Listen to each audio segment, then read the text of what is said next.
గోదావరి భాగ్యం హైదరాబాద్ తాగునీటికి మూసి పునరుజ్జీవానికి 20 టీఎంసీలు 7,360 కోట్ల వ్యయం 2 ఏళ్లలో పూర్తి నేడు శంకుస్థాపన చేయనున్న సీఎం రేవంత్ రెడ్డి. ఈ మూసీ ప్రాజెక్ట్ ఏదైతే ఉందో మీరు ఇలా రాసి పెట్టుకోరు, నేను చెప్తా ఉన్నా ఇది రెండో కాళేశ్వరం ప్రాజెక్ట్ అవుతుంది. మీరు చూడండి, హైదరాబాద్ మహానగర దాహార్తిని తీర్చేందుకు మరో కీలక అడుగు పడనుంది.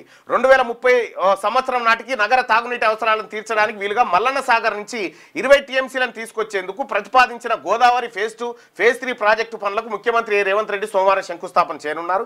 7,360 కోట్ల వ్యయం చేయనున్న ఈ ప్రాజెక్టును 2 ఏళ్లలో పూర్తి చేయడమే లక్ష్యంగా పెట్టుకున్నారు. మొత్తం 20 టీఎంసీలో 17.50 టీఎంసీలను తాగునీటి కోసం ఉపయోగించనుండగా మిగతా నీటిని మూసి పునరుజ్జీవానికి వినియోగిస్తారు. ఈ ప్రాజెక్టును హైబ్రిడ్ ఎమ్యూనిటీ విధానంలో చేపట్టబోతా ఉన్నట్టు ఆల్రెడీ దీని మీద 4,000 కోట్ల అప్పు తెచ్చిరు ఆల్రెడీ.